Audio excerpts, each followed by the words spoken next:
Bonjour tout le monde, bienvenue dans cette vidéo où une première sur l'explication des règles de Dune CCG. Alors j'espère que vous allez bien et que vous avez vu la vidéo juste avant où j'ai ouvert le starter Judge of the Change sur les mineurs d'épices, la guilde des mineurs d'épices, hein, The Spices Miners Guild. Et là je propose de faire, je pense, 3 ou 4 vidéos pour expliquer les règles point par point pour que ça soit pas trop confus pour vous. Là déjà je vais expliquer un peu le setup, et qui est pas, je veux dire, très long, mais quand même qui est assez complexe. Parce que Dune reste un jeu complexe. Donc Dune, c'est un vieux jeu de cartes sorti en 97, et je pense qu'à cette époque-là, tout le monde voulait sortir son jeu avec sa mécanique assez innovante, ce qui est plutôt cool, mais ça implique certains setups, quoi, qui sont pas fournis dans le starter en plus, donc il faut un peu de matos, comme vous voyez là sur la table. Le but dans Dune, c'est que votre maison, en fait, qui est une maison mineure, devienne une maison majeure, en fait, au Landstrad. Pour ce faire, il faut avoir 10 de faveur, c'est-à-dire, en fait, au Landstrad, c'est un peu... c'est un système féodal, en fait. Si vous connaissez les romans et si vous avez vu le film de David Lynch, je peux vous donner de bonnes bases. Je vous conseille de lire les romans, mais bon, voilà, c'est un système, je veux dire, ouais, totalement féodal, où il y a un empereur. Et l'empereur, en fait, il a uniquement des grandes maisons à côté de lui, et les petits, s'ils veulent monter, bah voilà quoi. Il faut 10 de faveur. Il faut aussi avoir 10 d'épices. L'épice, c'est ici, c'est la meilleure ressource, c'est la ressource qui permet de voyager, tout ça, c'est la ressource du jeu, je veux dire, c'est le Graal, en fait, on va dire, tout simplement. Voilà. C'est l'objectif. Donc, 10 de faveur et 10 d'épices. Ça reste tout de même des éléments qui vont monter et descendre pendant la partie. Ça peut être utilisé pour faire pas mal d'effets, et on peut en gagner et en perdre pendant la partie. Ou même on peut utiliser sa faveur, etc. etc. Ça, c'est la première chose. Ça, les jetons rouges que vous voyez là, ce sont les Defilement Tokens. Ce sont des jetons de réduction. Tout simplement, si vous avez vu la vidéo juste avant, vous avez des cartes, quand on joue des cartes à Dune, elles sont jouées, elles restent en jeu. Sinon, elles peuvent être dites subdued. Subdued, ça veut dire que la carte va être retournée. Même mon fief qui est ici, si il est attaqué, c'est-à-dire s'il y a un rite de bataille qui est fait, ok, le fief, vous voyez, il a une résistance ici qui est de 6.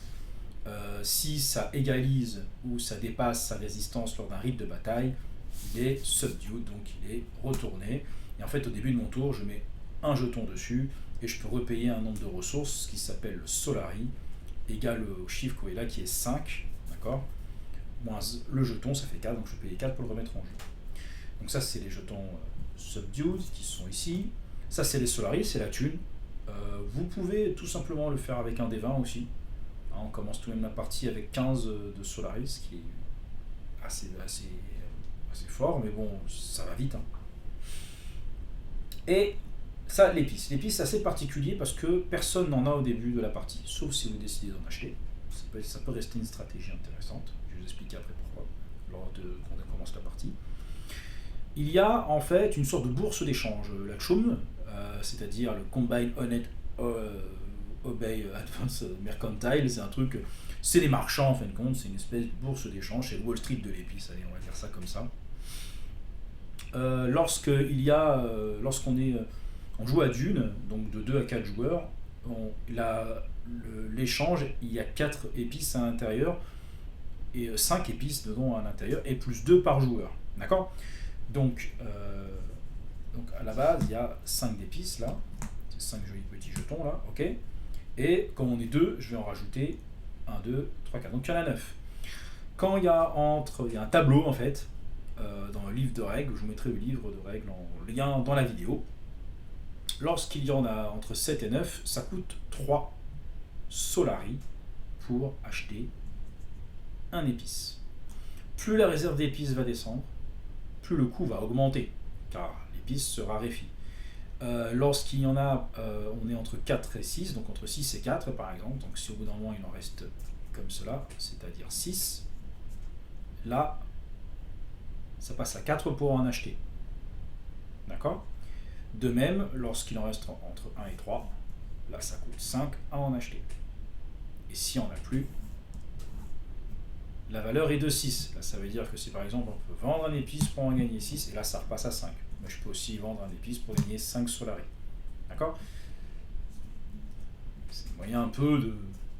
C'est un échange, quoi. C'est comme ça qu'on en achète. Et en fait, le but du jeu, vous l'avez donc compris, c'est générer en fait de la ressource, donc des Solari, pour avoir de l'épice. Sauf que croyez-moi, l'épice, on en achète, mais la faveur, ça peut descendre très vite. Donc voilà. Lorsqu'on commence la partie, pour savoir qui va commencer, le premier joueur, on a 5 points. Donc on a sa maison qui est ici, donc moi j'ai pour l'instant le Homeworld, qui est un fief de dunes de Shieldwall, qui est le Homeworld de la mine des mineurs d'épices, la guilde des mineurs d'épices, d'accord. Donc on a 5 points. Avec ces 5 points, on peut prendre soit de la faveur, soit du Solari, soit de l'épice au taux qui est proposé par le Crow. Sur l'échange, on va dire, pour faire plus simplement. Alors, on a 5 points. Pour 1 point, on peut prendre un Solari de plus. Pour 2 points, on peut avoir une faveur de plus. Et donc, pour le taux d'échange, on peut avoir un épice de plus. Sachant que l'épice n'est pas pris dans la réserve ici. Il est directement cherché ailleurs. C'est qu'on commence avec. À vous de voir, sachant que le but, c'est un peu de voir. Moi, je conseille plutôt de prendre un peu de Solari et de prendre de l'épice. C'est un peu de moduler. Donc moi, je vais prendre 2 d'épices, passer à 17 par exemple. Et prendre un épice à 3.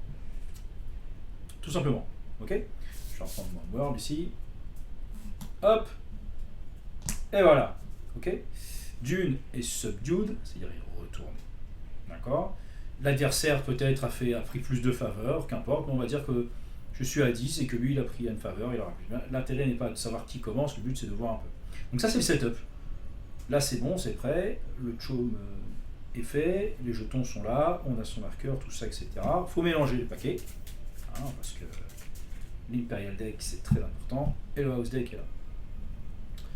Le Imperial Deck, il faut constituer ce qu'on appelle l'assemblée. Donc c'est 3 cartes qui sont mises là, à côté. C'est des cartes qu'on pourra regarder quand on veut et qu'on va pouvoir faire ce qu'on appelle une phase de petitioning pour jouer. On pioche cette carte aussi, du House Deck. Hop. Je vais les mettre pour l'instant sur le côté ici. Ok. Et donc, là, on entre dans une phase où normalement on doit détailler ses cartes, on passe dans une phase de déferlement. C'est-à-dire, toutes les cartes qui sont subdued, on va mettre un jeton dessus. Donc moi je mets un jeton sur Dune, car elle est subdued. Ok. Ensuite, je peux déployer les cartes de ma main. C'est-à-dire, je peux choisir de prendre une carte et de la poser en jeu directement. C'est toujours bien de jouer des cartes. Alors, toutes les cartes de votre main peuvent être jouées, sauf certaines se jouent à certains moments, notamment les tactiques et certains événements. Ok.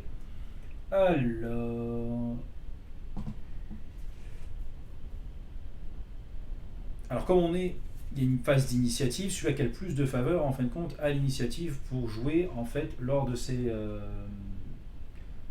normalement, dans n'importe quel ordre, pendant ce qu'on appelle la phase de house, la house intervalle, mais bon, je préfère appeler ça la phase de maison, en fait, c'est beaucoup plus simple. On peut produire des ressources, pétitionner une carte, déployer une carte de sa main, et engager et déployer d'autres cartes. D'accord. Après, il y a des phases beaucoup plus restrictives, en fin de compte. On peut déployer un substitute event, on peut attaquer, faire un rig, tout ça. Moi, je préfère faire très simple. Le plus base, c'est de jouer les cartes dans ce qu'on appelle ici l'assemblée. Alors, donc je les regarde un peu comme ça. Donc, pour être honnête, j'ai 3 charters. J'ai pas de personnage, on va dire. Okay. Alors, je vais décider, par exemple, de jouer celui-là. Comment faire pour jouer ces charters?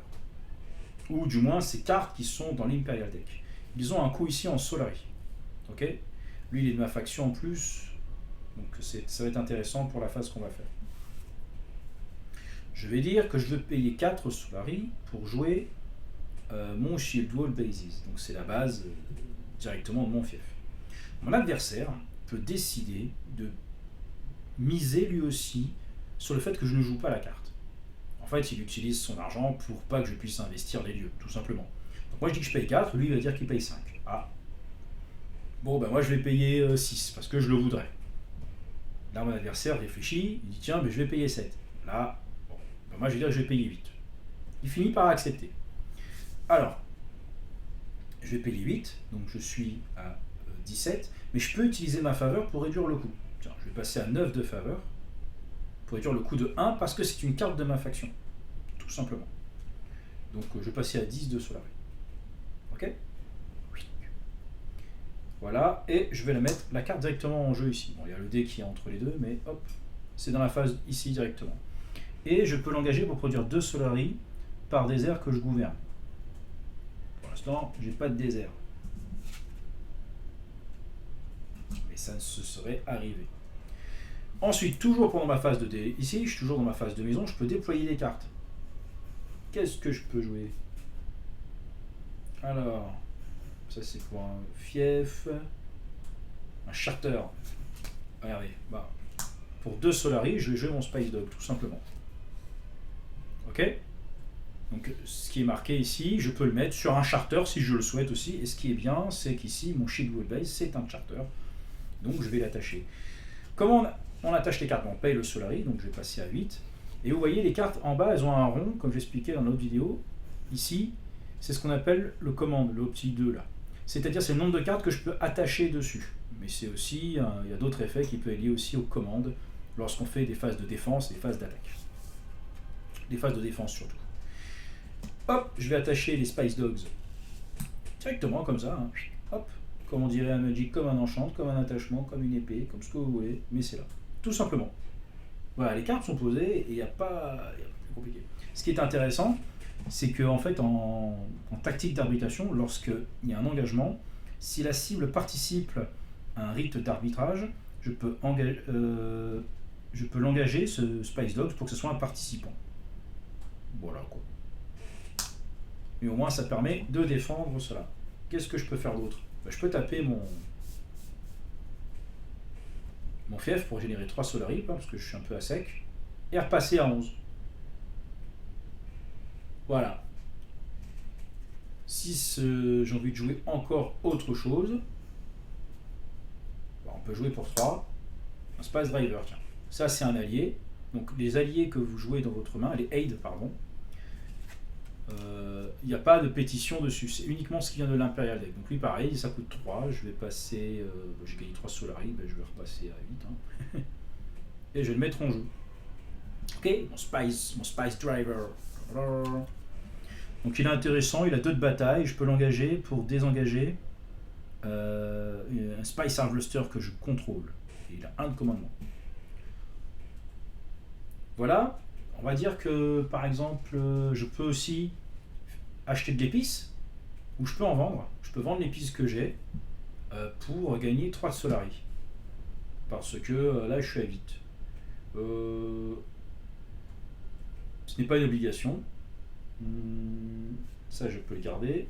Ça, à la fin du tour, on peut décider de défausser les cartes impériales qui sont ici, celles que l'on souhaite. Donc moi, je regarde. Je crois qu'il n'y avait que celle-là que je voulais défausser. Et on remplace les autres sans les regarder pour le moment. Je les regarderai pendant mon tour après. On défausse face visible les cartes. Et dans le house deck, on doit remonter à 7. Donc moi, je vais défausser un signe du verre, un Worm Sign. Hop. Et j'ai les 4 cartes et je repioche 3. 1, 2 et 3. Tout simplement. Et après, c'est le tour de mon adversaire, où lui, en fait, il va pareil, faire une phase où il va redresser ses cartes si c'est tapé, mais ce n'était pas le cas. Poser des cartes, une phase de petitioning, où moi je peux payer pour lutter pour le faire. Donc là, avec 8, je ne vais pas faire le malin. Mais j'aurais pu vendre mon épice pour gagner 3. Comme ça, j'aurais pu mieux réagir. Mais au moins, voilà un premier tour à Dune, comment ça se passe. Prochaine vidéo, je vais essayer de vous montrer, lorsque la partie est un peu plus avancée, quelque chose qui est très important dans le jeu, ce sont les rites. Et là, les rites, c'est ça qui permet de gagner de l'honneur, mais aussi de gagner des Solari, et bien sûr, générer encore plus d'épices. Merci pour avoir regardé cette vidéo, première partie. Les 2 prochaines parties arrivent dans pas longtemps. N'hésitez pas à vous abonner, et si vous avez des questions, vous les mettez en commentaire. Merci à vous, à bientôt.